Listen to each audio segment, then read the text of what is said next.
আমার নাম সুলতানা বেগম। জি। আমি আসছি মিরপুর, ঢাকা থেকে। জি। আমি আমার ঘটনায় চলে যাচ্ছি। জি জি প্লিজ। আমি মিরপুরের মণিপুরের একটা বাসা মানে ভাড়া নিলাম। এটা 5 তলা বাসা ছিল, আমরা নিচতলাটা ভাড়া নিলাম। এখানে 3টা রুমে আমরা থাকতাম। আমরা হাজবেন্ড ওয়াইফ এবং আমার ছেলে ছিল একটা ছোট, ও ক্লাস 2-তে পড়তো। আমরা ওই বাসা যাওয়ার কিছুদিন পরেই, 5-7 দিন পরেই আমাদের সাথে ঘটনা শুরু হয়। জি। আমার হাজবেন্ড ব্যবসা করতো, তো আসতো একটু বেশি রাত করে, কিন্তু আসতো 11:30 পৌনে 12টার ভিতরে বাসায় ঢুকতো। কিন্তু ওকে খাওয়া দাওয়া করাইতাম এবং মানে আমাদের শুতে যেতে একটু একটু লেট হতোই। তো দেখা যেত কি রাত 12টা হলেই আমাদের বাসার মানে তালা টুসটাস আওয়াজ হচ্ছে, খুলতেছে কেউ, এরকম মনে হতো। আমরা তালার কাছে চলে যেতাম, কিন্তু কোনো লোক দেখতে পেতাম না। আবার কিছুক্ষণ পরে হয়তো এরকম করতো। আমরা মাঝে মাঝে লাইট অফ করে তারপরে দেখতাম যে গেটের পাশে লাইট অফ করে দেখি যে কোনো চোর টোর হবে কিনা, কিন্তু না, কোনো চোর না, মানে কোনো লোক আমরা খুঁজে পাচ্ছি না। তা হতো। পরে ভাবলাম যে হয়তো অন্য কোনো সমস্যা হতে পারে। পরে আমরা বাড়িওয়ালাদেরকে জানাইছিলাম, তো ওনারা বললো যে কি জানি, হতে পারে কোনো সমস্যা। এরপরে একদিন আমার হাজবেন্ড এরকম 12:15 দিকে বাসায় ফিরছে। আমি মানে খাওয়া দাওয়া করে আমরা বসছি আর কি, দুজন কথা বলতেছি। হঠাৎ করে আমার রান্নাঘরে আওয়াজ হচ্ছে। কিসের আওয়াজ? রান্নাঘরে আমরা হাজবেন্ড ওয়াইফ দুজনেই চলে গেলাম। যাওয়ার পরে দেখলাম আমার রান্নাঘরের উপরে যে সেলফ আছে, সেই সেলফ থেকে আমার মানে আতপ চাল, মানে আমার ইয়ের ভিতরে রাখার পটের ভিতরে, সে পটের ভিতর থেকে আতপ চাল পড়ছে।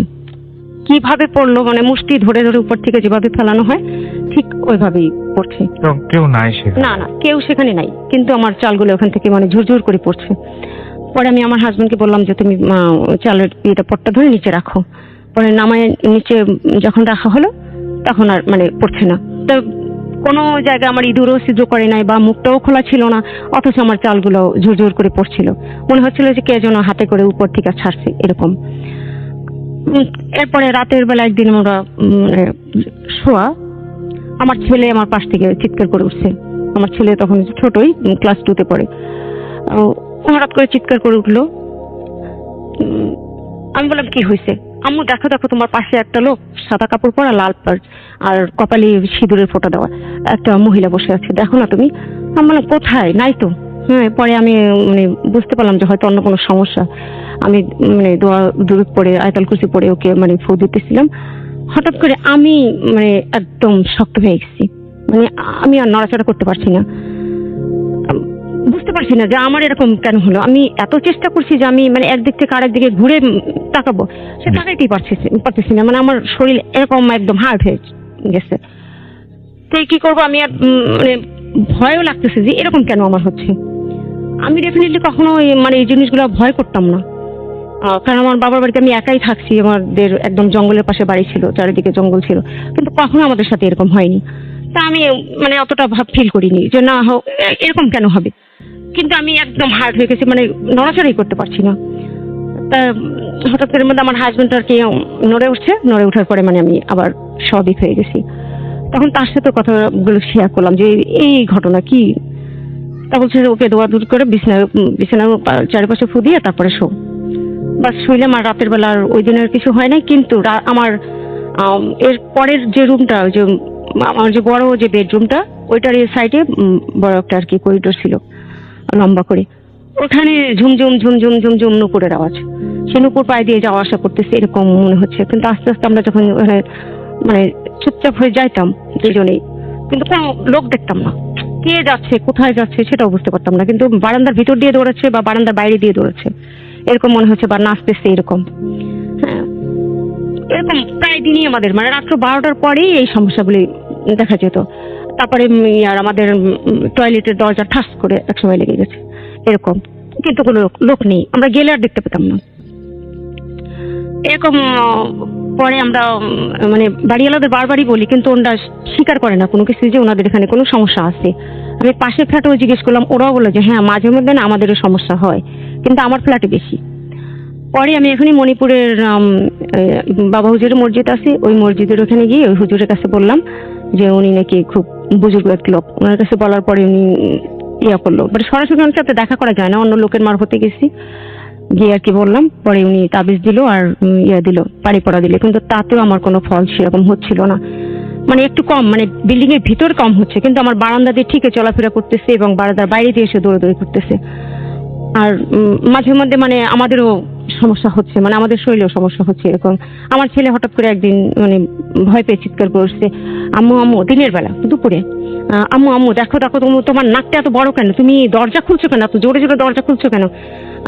আমি একটা মানে ইয়ে দিয়ে, আর ওই যে রান্না করে যে খুঁজছেন ওইটা দিয়ে নাকি আমি ইয়ে করতেছিলাম, দরজা খুব মানে জোরে জোরে খোলার চেষ্টা করতেছিলাম।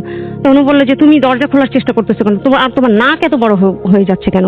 আমার তখন কিন্তু আমি না, কোনো সাউন্ড নেই, আমার ছেলে যে বলতেছে কিন্তু ওদিক থেকে কোনো সাউন্ড নেই। পরে কিছুক্ষণ পরে আমি রান্নাঘর থেকে আসছি, বলো যে আম্মু তুমি এতক্ষণে দরজা এরকম করতেছিলে কেন? আমি বললাম, কোথায়? আমি তো এখানে ছিলাম না, আমি তো রান্নাঘরে ছিলাম। হ্যাঁ, তোমার মতো এটা একটা লোক দেখলাম আমি এখানে, যে খুব জোরে জোরে সে মানে খুন্তি দিয়ে দরজা খুলতেছে। তো তুমি ছিলে না, তাহলে কে ছিল? যে হয়তো তুমি মানে ঘুমায় পড়ছিলে, তো তাই মনে হয় এরকম দেখছো। পরে আমার মামানির এই কাছে বললাম ঘটনাটা, পরে মামানি ছিল, নানু ছিল, তারা বললো যে যারা আমাদের এক লোক আছে, তাদের কাছ থেকে হয়তো কিছু করলে করা যাবে। পরে তার কাছ থেকে একটা তাবিজ নিলাম, আর হলো সে পানি পড়া দিল। সে আবার একটি জিন ভূত মানে ইতি করতে পারতো আর কি, মানে আনতে পারতো, আবার ধাওয়াইতে পারতো, এগুলো নাকি করতো।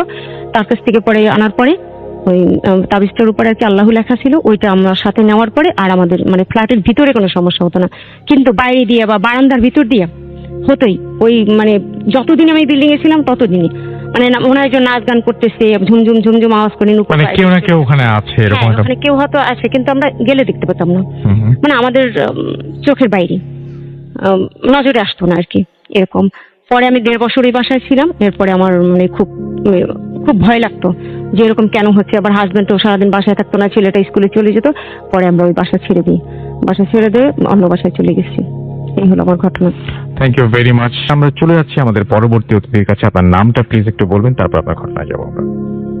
থ্যাংক ইউ রাসেল ভাই, আমি ইমরান, আমি এসেছি বনশ্রী থেকে। আমি আমার সোজা ঘটনায় চলে যাই। জি এটা হচ্ছে 2008 এর দিকে। জি জি গিয়েছিলাম আমার একটা রিলেটিভস এর বাসায়, সেটা হচ্ছে নড়াইলের লোহাগড়ায়। জি তো আমি সকালবেলা লোহাগড়ায় গিয়ে পৌঁছানোর পরে ওখানকার লোকাল কিছু ছেলেপেলের সাথে আমার পরিচয় হয়। তারপরে সারাদিন ওখানে আড্ডা দেওয়ার পরে সন্ধ্যার পরে আমরা নদীর পাড়ে যাওয়ার সিদ্ধান্ত নিই। জি, সেটা হচ্ছে মধুমতি নদীর পাড়ে। নদীর পাড়ে আমরা আড্ডা দিতে দিতে রাত আমাদের অনেক রাত হয়ে যায়। ইট ওয়াজ লাইক অ্যারাউন্ড 1 o'clock। আড্ডা অনেক রাত, আসলে অনেক রাত। জি 1 o'clock বাজার পরে আমরা দেখছি যে বৃষ্টি আসতেছে, বৃষ্টি আসবে, বিদ্যুৎ চমকাচ্ছে। এই মুহূর্তে আমরা উঠে যাওয়ার সিদ্ধান্ত নিই। তো আমরা নদীর পাড় দিয়ে বাসায় ব্যাক করতেছিলাম। এমত অবস্থায় আমাদের পাশ থেকে কিছু যেন একটা আওয়াজ আসতেছিল, যে আপনার মনে হয় যেন কেউ অসুস্থ, মানে কাতর চিৎকার করতেছে যে তার কোনো সাহায্য দরকার। ঠিক আছে, তো এমত অবস্থায় আমরা সামনে গিয়ে দেখি যে একটা মেয়ে, অর্ধবয়স্ক একজন মহিলা ওখানে নদীর পাড়ে পড়ে আছে। তো তার অর্ধেকটা হচ্ছে মাটির মধ্যে আর অর্ধেকটা হচ্ছে স্যাঁতস্যাঁতে ভিজে একটা জায়গায়। তো আমরা যেটা করলাম আমরা তার সামনে এগিয়ে গেলাম। যে আমাদেরই একজন জিজ্ঞাসা করলো যে আপনি এখানে কি করছেন, এত রাত্রে এখানে পড়ে আছেন কেন? তো আমাদের একজন তাকে সাহায্য করতে গেল। তো সাহায্য করতে যাওয়ার পরে ঠিক একই সময় আরেকজন ছেলে ওখানে এসে উপস্থিত হলো, আমরা যাকে চিনি না। একটা ছেলে এসে আমাদেরকে আস্ক করা শুরু করলো যে আপনারা এখানে কি করছেন, আপনারা ওকে কি করেছেন, ও এখানে এইভাবে পড়ে আছে কেন? But in the mean time আমরা একটা জিনিস বুঝতে পারলাম না, যে ছেলেটা কিন্তু মেয়েটাকে নাম ধরে অ্যাড্রেস করতেছে।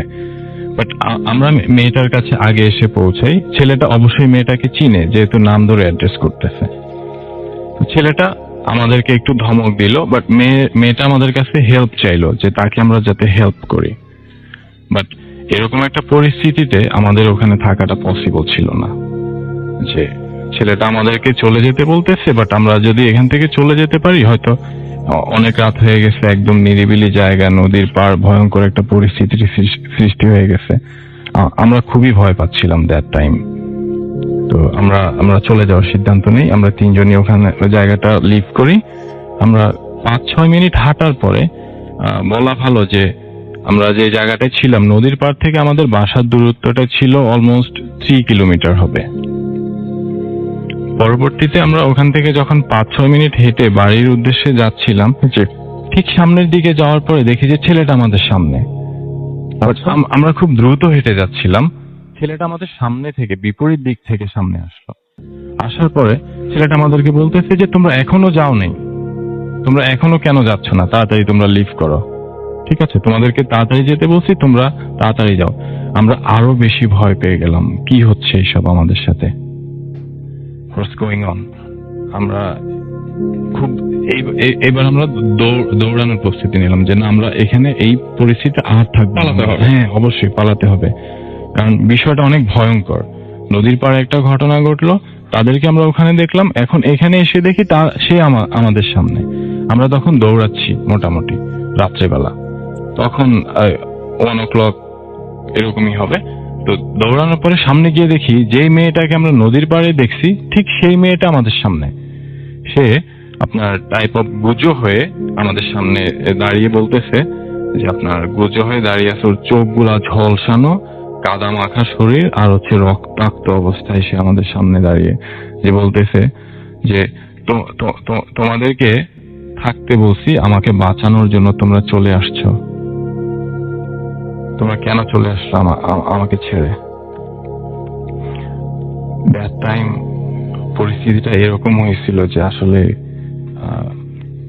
সেন্সলেস হয়ে গেছে, স্পেশালি আমি সেন্সলেস হয়ে গেছি, আমার আর কিছুই বলার ছিল না। হ্যাঁ, ওই মুহূর্তটায় পরে আমি ওখানেই লুটে পড়ি, বাট আমি আর কিছুই বলতে পারবো না। আফটার দ্যাট মর্নিং এ আমি যখন ঘুম থেকে উঠি তখন আমি দেখি যে আমার রিলেটিভস এর বাসায় আমি শুয়ে আছি বিছানার মধ্যেই। আমি উঠার পরে জিজ্ঞাসা করলাম যে আমাকে রাতের বেলা এখানে কে আনছে, আমি কার সাথে আসছি। পরে বললো যে তুমি একাই আসছো, নিজে নিজে এসে এখানে শুয়ে গেছো। ওকে, আমি আর খুঁজে পেলাম না যে আমি কিভাবে আসলাম ওখানে, কি অ্যাকচুয়ালি ঘটেছিল। Thank you very much. আপনাকে আমরা চট করে একটা ঘটনা শুনে নেই, আমাদের আরো একজন লিসনার আছেন, তার কাছ থেকে নামটা একটু বলবেন প্লিজ, তারপরে আমরা ঘটনায় যাব। থ্যাংক ইউ রাসেল ভাই, আমি রিমন, আমি এসছি মিরপুর থেকে। তো রাসেল ভাই, আমি সরাসরি ঘটনায় চলে যাই। তো আমার যে ঘটনাটা সেটা হচ্ছে মিরপুর একটা বাসাকে নিয়ে, যে বাসায় আমরা এখন আছি। তো সঙ্গত কারণে বাসার নামটা আমি বলতেছি না। তো যে ঘটনাটা হয়েছে সেই ঘটনাটা হচ্ছে মিরপুরে আমরা যে বাসাটায় উঠি, সে বাসাটা হচ্ছে গিয়ে নতুন ওঠার পরে আমি জানি যে মিলাদ দেওয়া লাগে, তো আমরা মিলাদটা দেই না, বাসায় উঠে যাই। তো বাসায় ওঠার পরে সুন্দর করে মানে যাচ্ছিল কয়েকটা দিন ভালোভাবেই। তো ঘটনাটা শুরু হয় কয়েকদিন পর। তো আমি একদিন রাতে যখন আমার রুমে ছিলাম, তো রাতে যখন ঘুম ভাঙলো, তো আমি উঠবো এমন সময় পানি খাওয়ার জন্য, তো দেখলাম যে ব্যালকনিতে একটা মেয়ে দাঁড়ায় আছে। তো আমি মনে করছিলাম যে সেটা হয়তো আমার মা হবে, তো আমি অতটা জিনিসটা মানে আমলে নেই নাই। তো সকালবেলা আমি আম্মুকে বললাম যে আম্মু, তুমি কি রাতে আসছিলা নাকি আমার রুমে? তো আম্মু বললো কি না, আমি আসি নাই। তো আমার জিনিসটা যেমন আমি নেই নাই। তো এরকম কিছু ঘটনা দেখা যায় যে আম্মু কোনোদিন রাতে উঠলো রান্না করতে, মানে টয়লেটে যাওয়ার জন্য, তো দেখলো যে রান্নাঘরে কোনো একটা মেয়ের অবয়ব, তো দেখলো যে কেউ হয়তো রান্নাঘরে যাচ্ছে বা কিছু বাসন কাসন পড়ে যাচ্ছে। তো আম্মু জিনিসটা আব্বুকে বলে, তো আব্বু জিনিসটা বললো কি এটা হয়তো কোনো বিড়াল বা কিছু হবে, তুমি জিনিসগুলা এত নিও না ভিতরে। তো আমার একদিন আমার বড় আপু আসে আমাদের বাসায়। তো সে যখন ছিল, তার পরের দিন আমার ভাগ্নি এক ওয়াশরুমে যাবে গোসল করতে যাবে, সে মানে লকটা বন্ধ করে সে গোসল করতেছিল। তো ইন দ্য মিনটাইম অনেক সময় কেটে গেল। তো আমরা সবাই দেখলাম যে মানে সে আসতেছে না। তো আমরা অনেক নক করলাম, ভিতরে দেখলাম যে অনেক ধস্তাধস্তির আওয়াজ। তো আমরা সবাই চিৎকার দিলাম, অনেক ধাক্কাধাক্কি দিলাম, তো ভিতরে কারোর কোনো সাড়া ছিল না। তো আমরা মানে অনেক পাশে থেকে সবাই আসলো। তো আমরা লকটা ভেঙে দেখলাম যে আমার ভাগ্নি ড্রাম ছিল আমার বাথরুমে, তো ড্রামের মধ্যে তার মাথাটা অর্ধেক ডুবানো ছিল। তো আমরা তাকে অজ্ঞান অবস্থায় আমরা তাকে হসপিটালে নিয়ে যাই। তো এই ঘটনাটা ঘটার পরে আব্বু জিনিসটা একটু মানে আমলে নেয়। তো তারপর একজন হুজুরকে ডাকে আমাদের পরিচিত। তো হুজুর আসলো, এসে তিনি বাসার কন্ডিশন দেখে তিনি বললো যে আপনাদের এই বাসায় সমস্যা আছে, মানে এই বাসাতে যে উঠছেন আপনারা কিছু না জেনে উঠছেন, হয়তো বাসার সমস্যা আছে। তারপর উনি কিছু বাসা বন্ধ করে দিল। তারপর আমরা শুনলাম যে বাড়িওয়ালার কাছ থেকে যে এই বিল্ডিং এ একটা মেয়ে ছিল, তো মেয়ের বাবা মা প্রত্যেকদিন ঝগড়া করতো। তো মেয়েটা এটা সহ্য করতে পারতো না, সে দুজনকে বোঝাতো, কিন্তু তার বাবা মা এরকম ঝগড়া করতো। কিন্তু মিনিটে মা তার মা চলে যায় তার বাবাকে ছেড়ে। তারপর মেয়েটার বাবা মেয়েটার উপর অনেক অত্যাচার করে। তারপর মেয়েটা করলো কি, তার মা নেই, মেয়েটা সুইসাইড করলো। তো এই ঘটনাটাই ফেস ছিল এরকম। তো এখনো আমাদের বাসার মধ্যে এখনো অনেক এরকম অনেক ছোটখাটো ঘটনা দেখা যায়। তো ইভেন আমি যখন একদিন মিররে মানে ওয়াশরুমে যাচ্ছিলাম, যখন ওয়াশরুম থেকে বের হচ্ছিলাম, তো দেখলাম যে মিররে একটা মেয়ের ফেস। তো এটা দেখে আমি মানে অবাক হয়ে যায় যে কি কি ঘটতেছে সব বাসায়। এটা আপনি নিজে দেখেছেন, আপনার নিজের চোখের সামনে? হ্যাঁ, নিজের চোখের সামনে দেখলাম। কোথায় দেখেছেন এটা? বাথরুমে, যে ওয়াশরুমে মানে বাথরুমে মিররে যখন ফ্রেশ হয়ে যখন বের হবো, তো দেখলাম যে মিররে একটা মেয়ে তাকে আছে।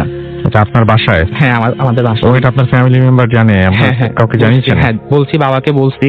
তো বাবা, আমি ইভেন আমি বললামও যে আমি এই বাসায় থাকবো না, আমি মেসে উঠে যাব, ফ্রেন্ডদের সাথে উঠে যাব। তা বাবা বললো কি ঠিক আছে, দেখি আমি, তুমি জানো না, আমি যত তাড়াতাড়ি পারি দেখি একটা কিছু করবো। তো ইভেন এখন এরকম অনেক ঘটনা ফেস হই আমরা সবাই বাসার, কিন্তু বাবা এগুলো কিছু বলে না, কারণ আমি যদি ভয় পাই। তো ইভেন অনেক রকমের ঘটনা এখনো চলতেছে আমাদের ওকে, বাসায়। Thank you very much. চলে যাই আমরা পাপড়ি আপুর কাছে। হ্যালো পাপড়ি আপু, কি অবস্থা, কেমন আছেন? হ্যাঁ, থ্যাংক ইউ রাসেল ভাইয়া, পাপড়ি ভুতাগলি থেকে। তো মোটামুটি সবাই একটা থিম পেয়ে গেছে যে আমি আসলে কিসের ঘটনাটা আজকে শেয়ার করবো। যে ঘটনায় চলে যাচ্ছি আমার। ঘটনার আগে যদি আমি একটু আপনাকে থামিয়ে বলি যে এই পুরো জিনিসের এই ঘটনাটা আপনাদের বাসায় এই প্রথম না? না, এর আগে একটা হয়েছিল যে আমার নানার আয়না রিলেট ঘটেছিল, এবং একদম। আমার ঘরে অনেকদিন আয়নাও ছিল না। ছোট করে জানো যদি একটু বলতেন, তাহলে পরবর্তী ঘটনাটা বুঝতে সেটা হচ্ছে সুবিধা আমার হবে। নানা ভাই ওই এরিয়ার মোহাম্মদপুর এরিয়ার বেশ ভালো সওদাগর লেভেলের একজন লোক ছিলেন। তো উনি পুরোনো আমাদের বাসায় একটা আয়না ছিল অনেকদিন। তো আয়নাটা অনেক বছর ধরেই আছে, যেহেতু পুরোনো জিনিস ছিল সেটাকে হঠাৎ করে আমি যখন আমার ঘরে লাগানোর ব্যবস্থা করি, তো ওটাকে একটু ঠিকঠাক করতে যাই। যখন ওটা পার্ট খোলা হয়, মানে পেছনে যেহেতু বেশ ভারী পাল্লা ছিল, ঝোলানোর জন্য খোলা হয়, তখনই বিভিন্ন প্রবলেম শুরু হয়। তো সেটা আমি নিয়ে দিই আমার কাজিনের কাছে, সেও সেম প্রবলেম ফেস করে। তো এইভাবেই মানে যার কাছে জিনিসটা গিয়েছিল এভাবেই প্রবলেম গুলো হয়েছিল, মানে ছোটখাটো করে মানে বেশ কিছু প্রবলেম।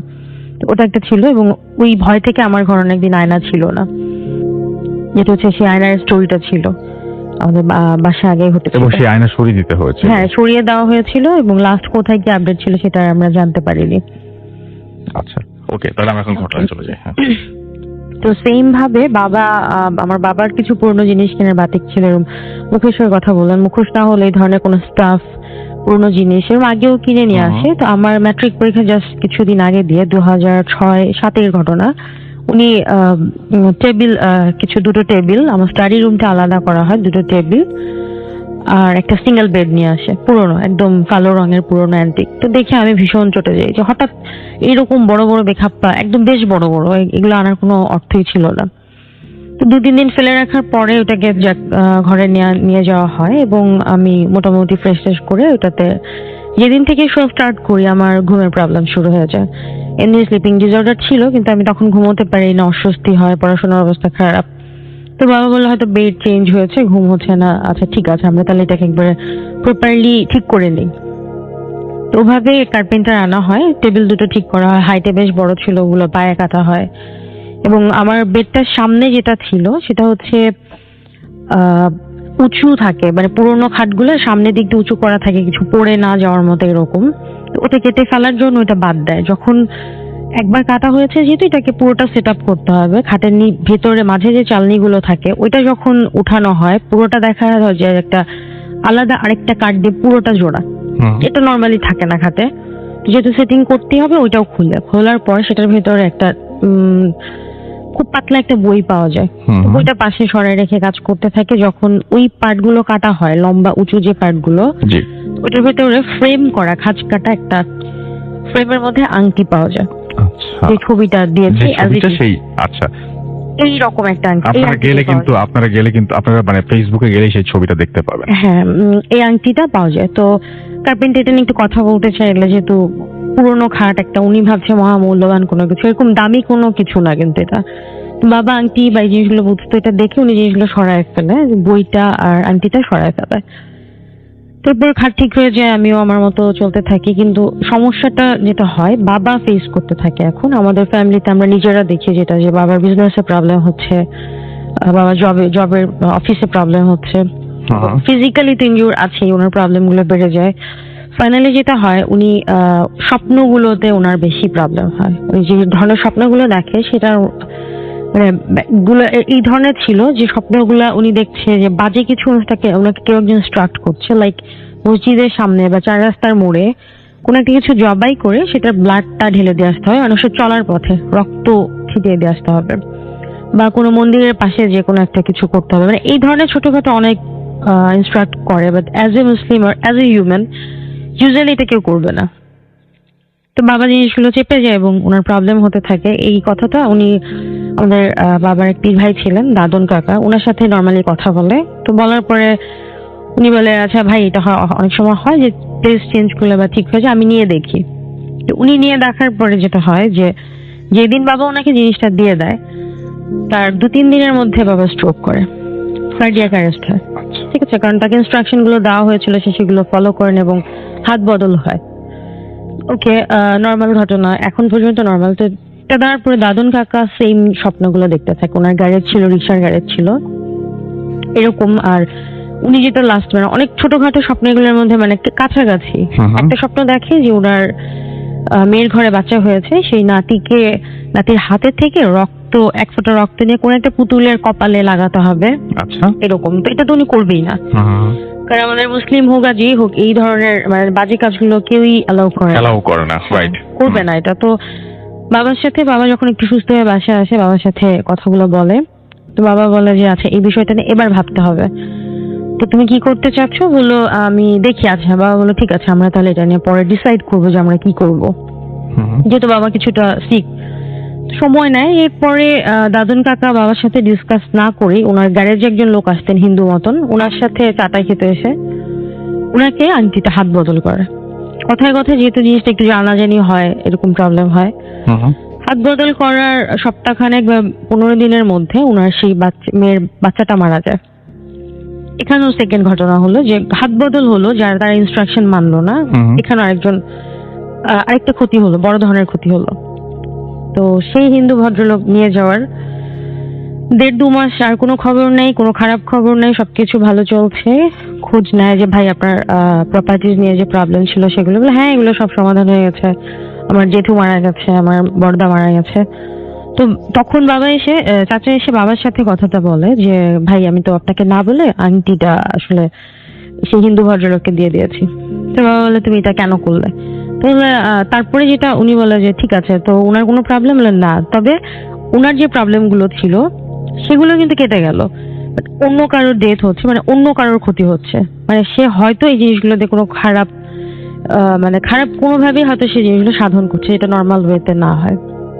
তো তখন বাবা এবং সেই দাদন কাকা মিলে যে বইটা পেয়েছিল, একটা বই, সেই বইতে না আপনার আরবি, ফার্সি বা বাংলাতে নাই, এরকম কোন একটা ভাষায় কিছু একটা লেখা ছিল, পুরো বই জুড়ে ছাপানো প্রিন্টে লেখা, কিন্তু শেষ পাতায় মানে শেষ ডায়েরির যে শেষ অংশ, এটাতে ছোট করে যা লেখা ছিল, যতটুকু শুনেছি, যে আপনার একদম স্বচ্ছ সংস্কৃত ভাষায়, মার্জিত ভাষায় লেখা যে কোন গোস্বামী পরিবারের হাতে এই আংটিটা, আর বইটা হচ্ছে সেই ফ্যামিলির।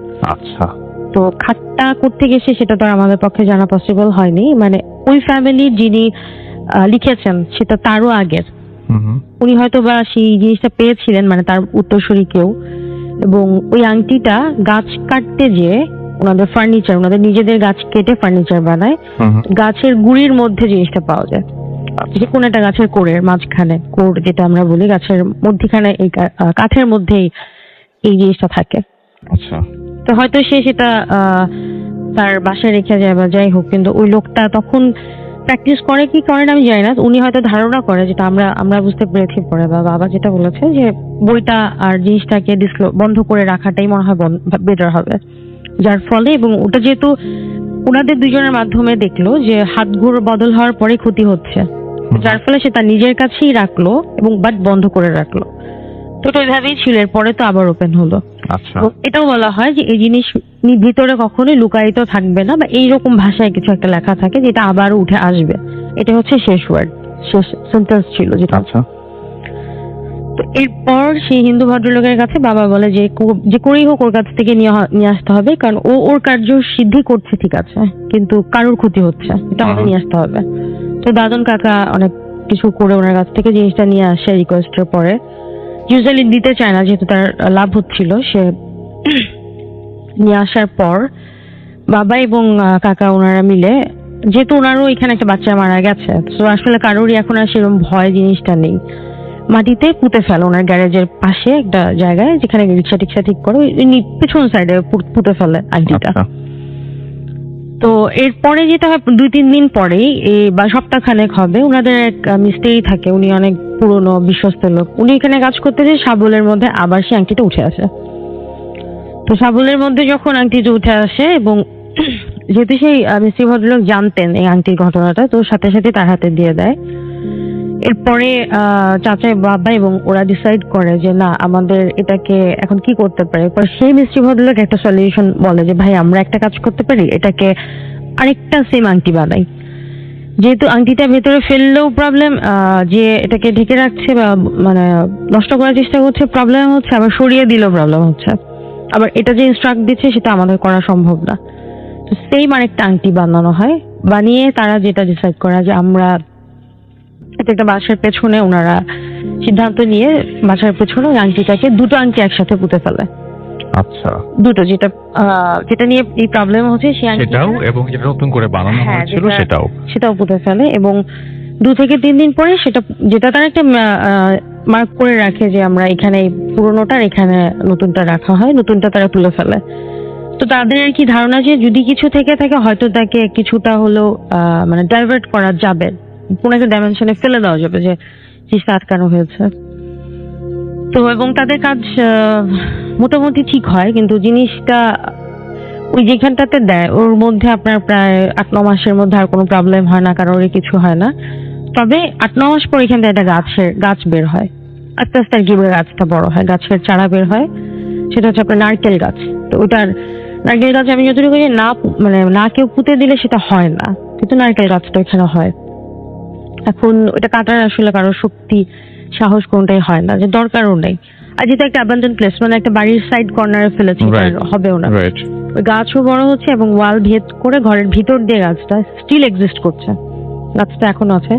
তো গাছটা হওয়ার পর এখান দিয়ে বাসার পেছনের গেটে, 2টা গেট থাকবে বাসায়, পেছনের গেটটা দিয়ে অনেকে বলে, কাজীমেরা বলে কেউ চুল ধরে টেনেছে, থাপ্পড় দিয়েছে, অস্বাভাবিক ঘটনা ঘটে ওই জায়গাটায়। ঘটনাগুলো এরকম বলে।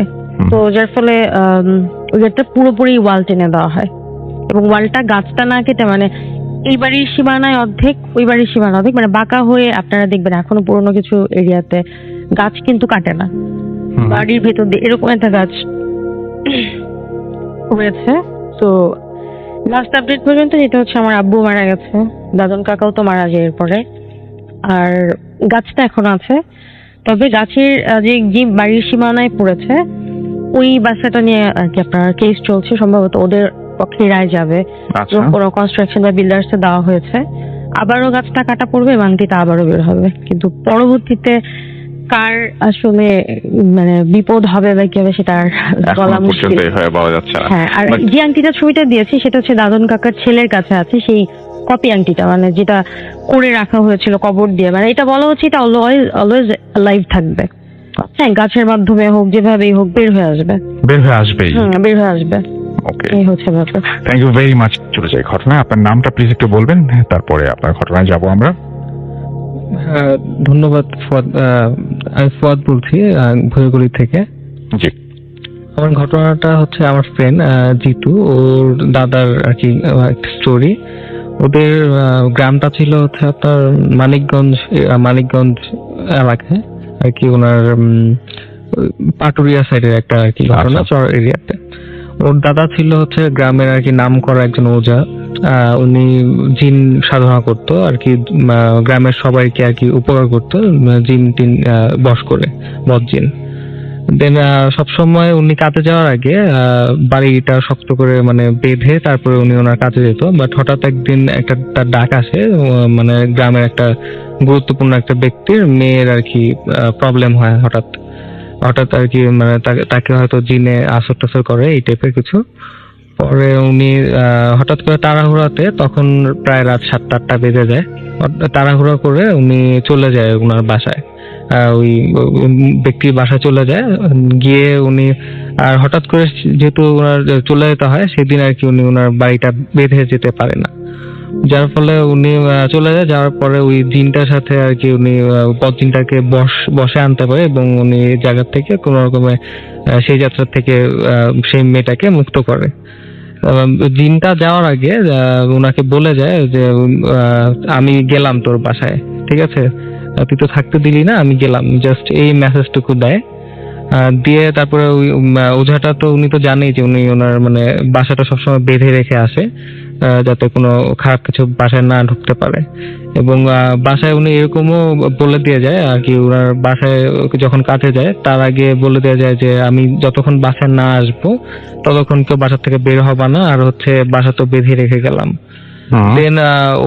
দেন সেদিন তো আর সে বেঁধে রেখে যায় না, উনি বলে যে না তুই কি করবি করিস, জিনটাকে বলে।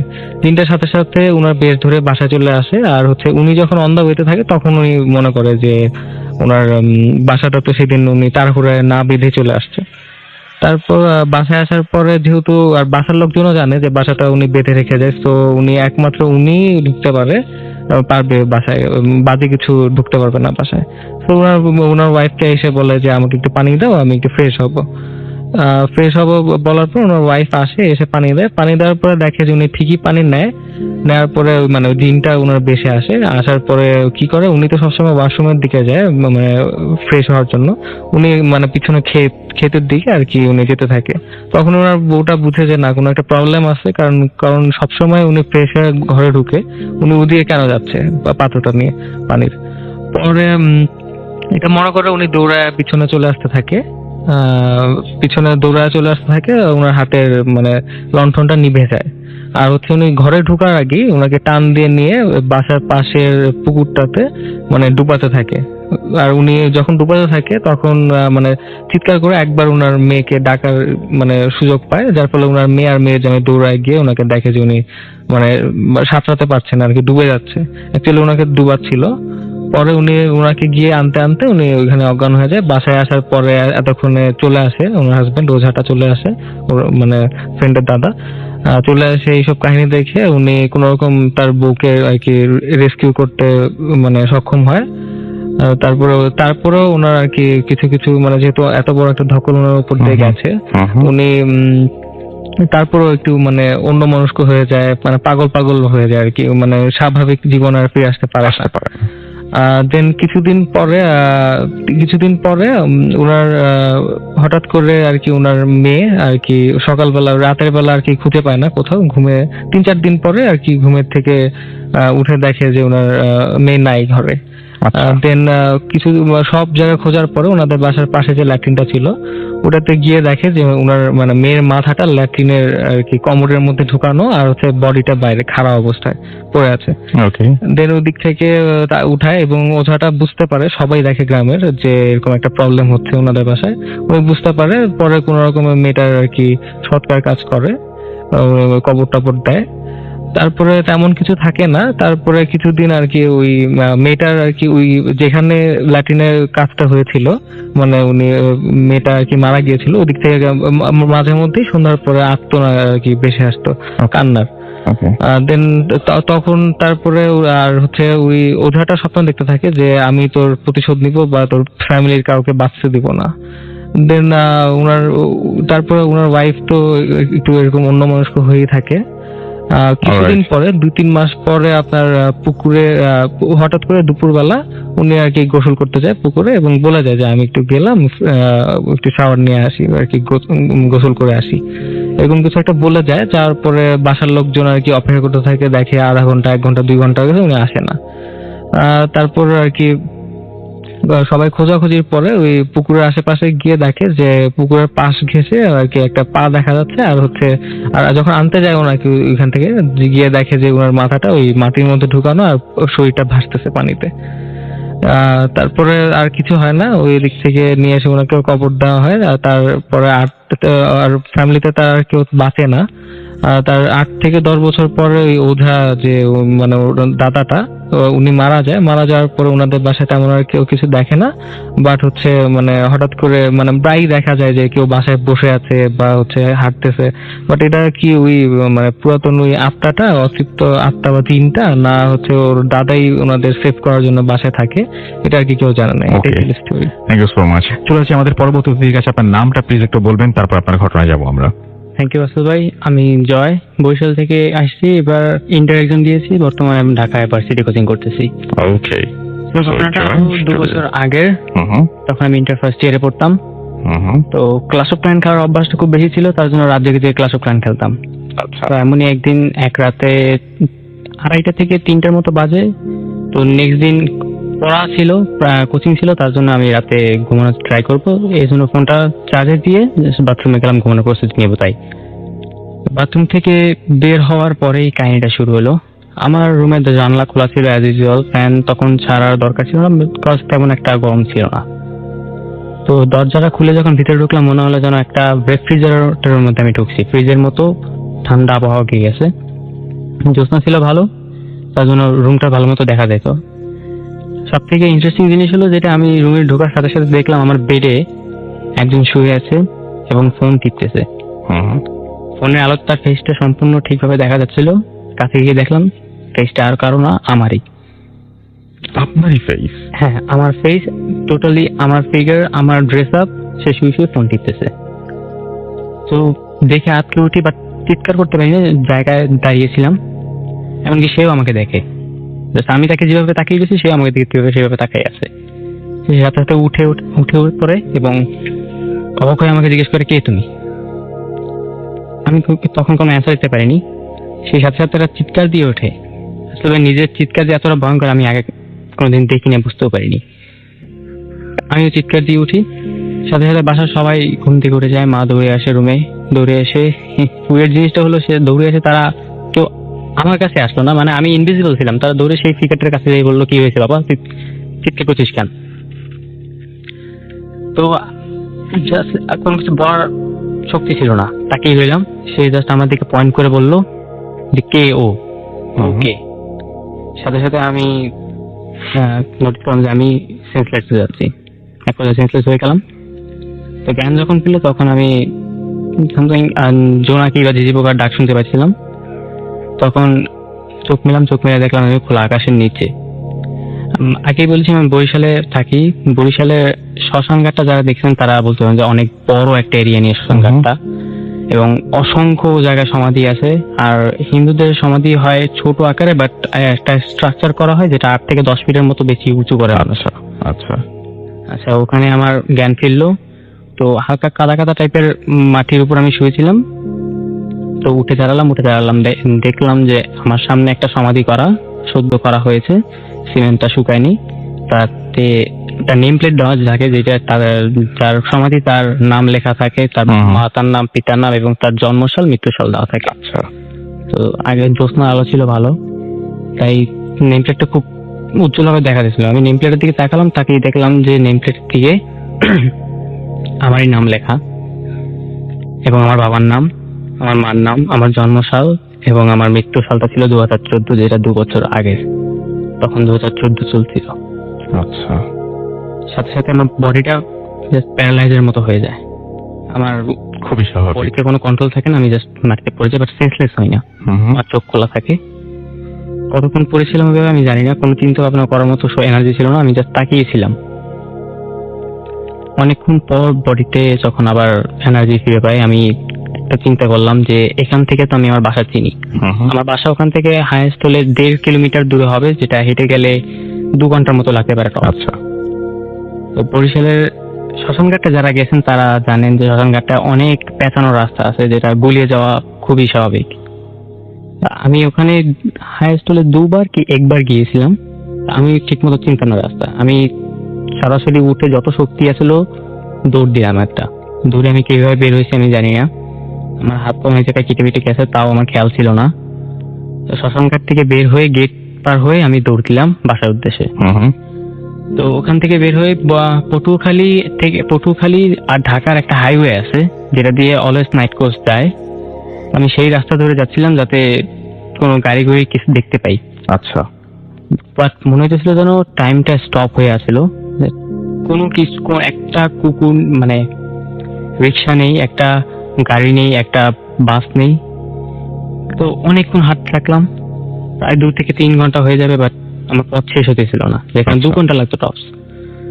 যদি একটা জিনিসে ভাবতেছিলাম আমি কার কবর দেখলাম আর রুমেও কি দেখলাম, আমি এখানে কেমনে আসলাম। স্বাভাবিক, এই যে খুবই স্বাভাবিক। হাঁটতেছিলাম, হুম। তো কত দূর যাওয়ার পরে আমি একটা কুকুর দেখতে পাই একটু দূরে একটা দোকানের পারে। কুকুরটা আমাকে দেখে খুব জোরে চিৎকার করা শুরু করলো, মানে কুকুর যেভাবে ডাকে খুব জোরে ডাকাডাকি শুরু করলো। বাট মজা ছিল কুকুরটা তার জায়গা থেকে 1 পা নড়েনি, সেখানে দাঁড়িয়ে দাঁড়িয়ে চিৎকার করতে লাগলো। আমি তাই থেকে আরো জোরে জোরে হেঁটে সামনে গেলাম। তো এক পর্যায়ে ভোর হয়ে যাওয়ার পালা, এতক্ষণ হেঁটেছি বাট টাইমটা স্টপ হয়ে আছে। বাসার সামনে গেলাম অনেকক্ষণ পর, যে বাসার কলিং বেল, মানে আমাদের বাসার গেটটা অ্যাকচুয়ালি ছোট, তাই ওখানে দারোয়ান দরকার হয় না, নিচেই সব কলিং বেল আছে। বাসায় যে আমার বাসার কলিং বেলটা বাজাতে থাকি অনেকক্ষণ, 10-15 মিনিট আধা ঘন্টা ধরে কলিং বেল বাজাতে থাকি, কেউ অ্যান্সার দেয় না। এক পর্যায়ে বাসার প্রত্যেকটা ফ্ল্যাটের কলিং বেল বাজাই, তারপর কেউ অ্যান্সার দেয় না। তো হঠাৎ করে গেটের পাশে আমি বসে থাকি। তো কিছুক্ষণ পর কিছু মানুষ হেঁটে আসার আওয়াজ পাই, সাথে সাথে উঠে দাঁড়াই। মানুষগুলো তখন কাছে আসে, জ্যোৎস্নার আলো ছিল, ল্যাম্পপোস্টটা জ্বলতো না রাস্তায়, জ্যোৎস্নার আলোতে আর বাসার বিল্ডিং এর লাইটে স্পষ্ট দেখতে পাই আমার মা, আমার বড় ভাই এবং সেই আমার রূপধারী সেই ফিগারটা ও মাই গড। বাসার দিকে আসতেছে, তাদের হাতে অনেক ব্যাগ, মনে হয় আপনার সামনে দিয়েই তারা আপনার বাসায় আসছে? আমার বাসায় আসছে, তাদের হাতে অনেকগুলো ব্যাগ, মনে হয় যেন শপিং করে আসছে। আমার মা আমার ভাই আমাকে নোটিস করেনি, ওই ইনভিজিবল ছিলাম তাদের সামনে আমি, বাট ওই ফিগারটা আবার আমাকে দেখে অবাক হয়ে তাকিয়ে রয়েছে। মানে আপনি ওটা? আমি ওইটা, ও আমাকে দেখতেছে, আমি ওকে দেখতেছি, তাকিয়ে রয়েছে। ও হাত থেকে ব্যাগ গুলো পড়ে গেছে, আবার ও চিৎকার দিয়ে উঠলো। চমকে উঠছে আপনাকে দেখে? হ্যাঁ। আচ্ছা। ভয়ঙ্কর ভাবে সেই চিৎকার দিয়ে উঠলো। মা আবার দৌড়ে গেল ওর কাছে, ও বললো, আবার আমাকে পয়েন্ট করে বললো ওকে, জাস্ট একটা কথাই বলেছিল ওকে। এবার আর আমার দাঁড়িয়ে থাকার মতো আর কোনো এনার্জি ছিল না, স্বাভাবিক। আমি সেন্সলেস হয়ে পড়লাম ওখানে। তো পরে যখন জ্ঞান ফিরল, তখন আমি আমার রুমে, তখন দিনের আলো ছিল, স্বস্তি ফিল করলাম। জ্ঞান ফেরার পরে পাশে মা ছিল, তখন মা কিছু জিজ্ঞেস করে নাই। সুস্থ হওয়ার পরে তারপর সে জিজ্ঞেস করে যে তোর কি হয়েছিল। আচ্ছা। আমি অ্যাকচুয়ালি আগে জানতে চাইছি যে আমার কি হয়েছিল, তোমরা আমাকে কোথায় পেয়েছো। তখন সে বললো তার ভোরবেলা ওঠার একটা অভ্যাস আছে, সে 6টার সময় ঘুম থেকে উঠে যায়, উঠে আমার রুমে আসে, রুমে এসে জানলা দরজা সবগুলো খুলে যায়। সকাল আমার পড়া থাকে যাতে আমাকে ঘুম থেকে উঠাতে পারে। তো অ্যাজ ইউজুয়াল সেদিনও আমার রুমে আসলো, এসে আমাকে রুমে পায় নাই, মনে করছে বাথরুমে, বা বাথরুমে ছিলাম না। আমার ফোনটা দেওয়া ছিল চার্জে, তাই ফোন দিয়েও পায় না। বাসার দরজা ভিতর থেকে লাগানো ছিল, যেভাবে লাগিয়ে দেয় রাত্রেবেলা। তো এক পর্যায়ে পাশের বাসার এক আঙ্কেল, যে ভোরবেলা অফিসে যায়, তো সেই আমাদের বিল্ডিং এ সবার আগে বের হয়। আচ্ছা। সে বাসা থেকে বের হওয়ার সময় দেখছে গেট ভেতর থেকে তালা মারা, গেটের ওপারে আমি পড়ে আছি ব্লিডিং অবস্থায়, হাত পা কেটে গেছে, ব্লিডিং অবস্থায় আমি পড়ে আছি। তো সে গেট খুলে আমাকে ভিতর নিয়ে আসে, বাসায় সবাইকে ডাকে। পরে আমার শরীরে বিভিন্ন জায়গায় ফ্র্যাকচার হয়ে যায়, কবজিতে এখনো ফ্র্যাকচার আছে। তারপর রাসেল ভাই, আমি ভাবতে চাইছিলাম এটা স্বপ্ন হবে, আমি এটা মাইনে চাইছিলাম যে এটা স্বপ্ন হতে পারে। যদি স্বপ্ন হইতো, বাসার দরজার ভিতর থেকে লাগানো, গেটের ভিতর থেকে লাগানো, আমি কিভাবে বাইরে গেলাম? হ্যাঁ সেটাই। আর সবচেয়ে বড় কথা যে আপনার ইনজুরি গুলো ছিল না। আর আপনার লাইফে তো এর আগে কোনো ঘটনা ঘটেনি? এর আগে আমার অন্য একটা সমস্যা ছিল, এই ধরনের কোনো সমস্যা হয় নাই। এবং এই সমস্যা কি সমাধান হয়েছে এখনো? আমি অ্যাকচুয়ালি আমার মাকে আজ পর্যন্ত এই বিষয়টা টোটালি খুলে শেয়ার করিনি, আজকে সবার সাথে শেয়ার করলাম। মাকে আমি অন্যভাবে শেয়ার করেছি, সেটা আমি বলতে চাইনি। কেন শেয়ার করেননি মাকে, আমাকে একটু বলেন না। অ্যাকচুয়ালি আমার মা আমার অনেক বেশি কেয়ার করে, চিন্তা করবেন এই জন্য অনেক কেয়ার করবেন, এবং কখনো কি এরকম মনে হয়েছে যে না শেয়ার করলে অবিশ্বাসও করতে পারেন, এরকম মনে হয়েছে? হ্যাঁ, প্রথম প্রথম মনে হয়েছিল অবিশ্বাসও করতে পারবে, বাট আমার আগেও একটা প্রবলেম ছিল যেটা আমার মা অনেক দৌড়াদৌড়ি করে আমাকে ঠিক করাইছে। এই জন্য সেকেন্ড টাইম মানে এটা আপনার প্রথম প্রবলেম না? এর আগের প্রবলেমটা কি ধরনের ছিল, কি ছোট্ট করে যদি বলতেন, মানে ঘটনা বলতে হবে না, কি ধরনের প্রবলেম ছিল? প্রবলেম ছিল আমার সাইডে কেউ একজন অলওয়েজ হাঁটতো, ডান সাইডে। এটা আপনি বুঝতে পারতেন? বুঝতে পারতাম, মাঝে মাঝে দেখতে পারতাম, বাট স্পষ্ট না। সব সময় দেখতে পেতেন না? সব সময়, দিনে রাতে কোনো ব্যাপার না? এত করে ব্যাপার না, সব সময়। কিভাবে অনুভব করতেন? পাশে হাঁটছে কেউ এরকম নাকি? হ্যাঁ, হাঁটছে, মানে মানুষের দৃষ্টি তো 360 অ্যাঙ্গেল টোটালি এভাবে দেখতে পারে না। আমার সাইড থেকে কেউ হাঁটলে আমি তাকে বুঝতে পারবো, বা তার ফিগারটা হালকা দেখতে পাবো। রাইট। কোন সাইডে বলেন তো? ডান সাইড? ডান সাইডে। অলওয়েজ ডান সাইডে হাঁটতো। আচ্ছা, সেই কোনদিন কোনো ক্ষতি টতি করেছিল আপনার কখনো? না, কোনো ক্ষতি করে নাই। কখনো কোনো ক্ষতি করে নাই? জাস্ট হাঁটতো অলওয়েজ। আমি মাঝে মাঝে ভয় পাইতাম, প্রথম প্রথম ভয় পেতাম, আস্তে আস্তে অভ্যাস হয়ে যায়। পরে আমি তারপর একদিন জানাই মাকে, তখন মা খুব ফ্রিক আউট হয়ে যায়। তারপর অনেক দৌড়াদৌড়ি করে এই জিনিসটা, প্রবলেমটা আস্তে আস্তে কমে যায়। অনেক ওঝা, অনেক পানি পড়া, এবং সেই সমস্যার সমাধান হয়েছে। ওকে, অনেক ধন্যবাদ। এবং আপনার যে ঘটনাটা, সে ঘটনাটা অনেক বেশি স্পেশাল ছিল। প্রিয় লিসেনার,